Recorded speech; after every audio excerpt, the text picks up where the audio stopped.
Naitatalang mataas na temperatura sa iba't ibang lugar sa bansa dulot ng El Nino. Ating alamin kasama si Annalisa Solis, Climate Monitoring and Prediction Section Chief ng Pag-asa. Miss Ana, magandang tanghali po. Yes, magandang tanghali po. Narinig niyo po ba ako? Medyo mahina lang po ang signal niyo sa akin. Yes, ma'am. Medyo po, no? Pero naiintindihan naman po kita. Ako po ay naiintindihan nyo naman po, ano? Yes po. Okay, para po sa kaalaman ng ating mga kababayan, pakipaliwanag po itong iba't ibang temperaturang naitatala mula sa iba't ibang lugar sa bansa. At ano po ang dahilan ng pagkakaiba-iba nito? Well, sa ngayon po, during the past 2 days, mga around 17 or 16 provinces po ang nakakaranas ng mga medyo matataas ang alinsangan o yung tinatawag na heat index na ibinibigay ng DOST Pag-asa, yung human discomfort natin.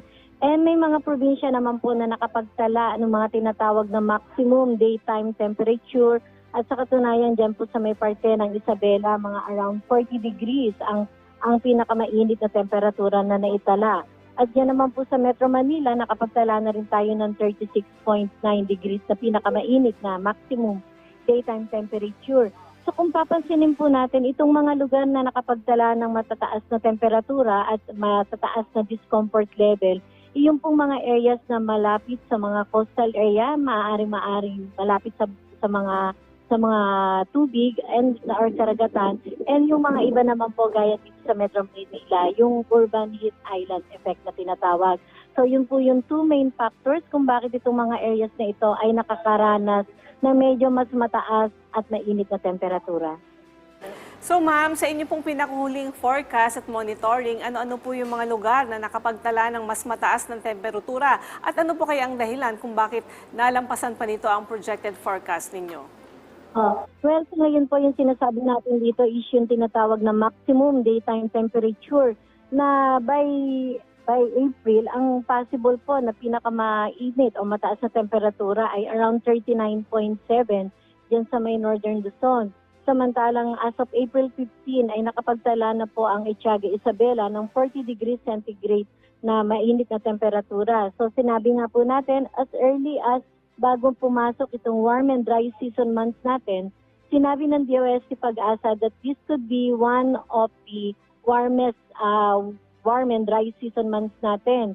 Yung sinasabi nating mainit na tag-init, so ito po yung ating nararanasan dahil na rin po dun sa ating ongoing El Nino. So ano-ano pong lugar sa bansa ang nakakapagtala ng mababang temperatura ngayong El Nino? Tulad na lamang po ng mga matataas na lugar gaya ng Baguio. Well, sa ngayon, so dito sa may parte ng Baguio City, yan yung mga areas na medyo mabababa, yung mga naiitala na mga temperature natin. Kagaya din dyan kasama sa mga areas sa may parte ng Lowland Visayas. So dyan po sa may parte din ng Mountainous Mindanao, yung mga may kabundukan dyan sa Mindanao, yan po ay medyo mabababa yung mga temperatura at saka yung alinsangan na nararanasan. Pero other than that, kasama na po dyan sa may parte ng Visayas area, Metro Manila, ito pong parte ng most parts ng Luzon, yan po ang nakakaranas ng maliinit na temperatura. So kasama din po dyan yung mga parte dyan sa may Barm, Cotabato, and Maguindanao area. So ma'am, ano naman po ang ibig sabihin ng Extreme Danger Heat Index? Posible po ba talaga na ngayong El Nino ay makapagtala tayo ng mahigit sa 50 degrees Celsius? Ano po yung mga lugar na ito? Well, sa ngayon, based po dun sa ongoing monitoring ng Pag-asa, dun sa tinatawag na matataas na discomfort index or heat index, may possibility na may mga areas po na makaranas ng tinatawag na extreme danger, yung tinatawag nating 52 pataas, in which kung tayo ay direktang nakatutok sa init ng araw, heat stroke is imminent or probable, kaya dapat yun po yung ating iwasan. And also, there are instances po, yung halimbawa nakapagtala tayo ng 55 degrees centigrade na heat index discomfort. So yun po usually ay medyo unrealistic na. Anong ibig sabihin yan?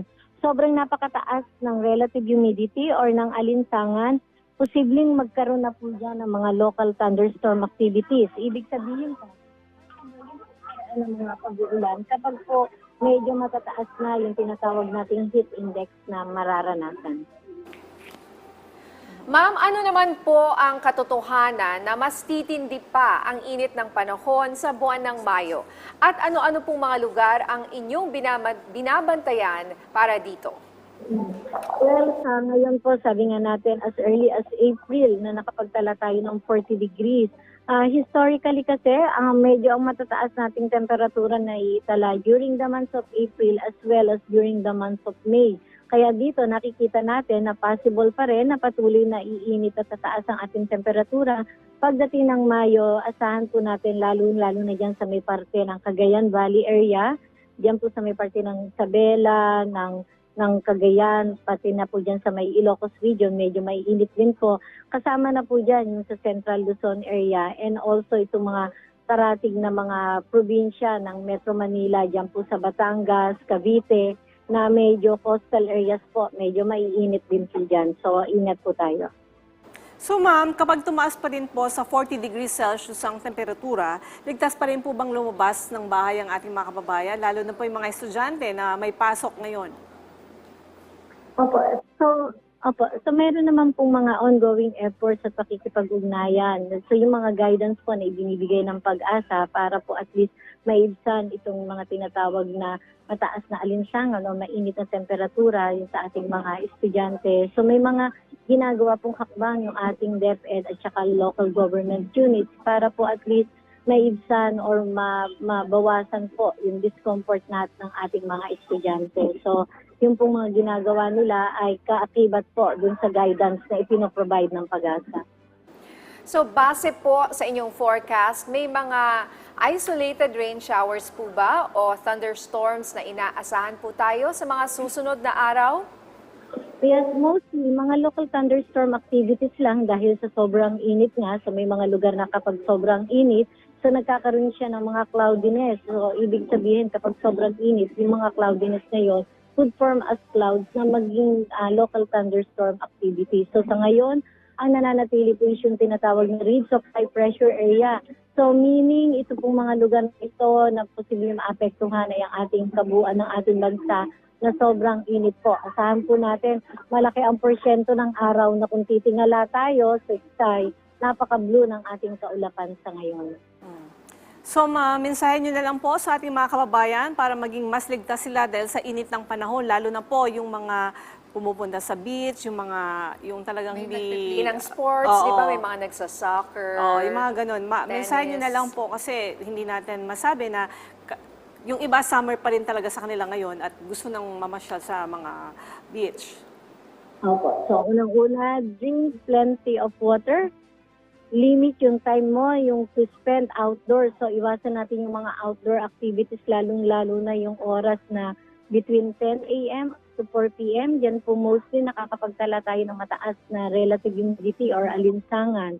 So avoid tea, coffee, soda, alcohol. Kasi nakakataas po yan ng ating dehydration.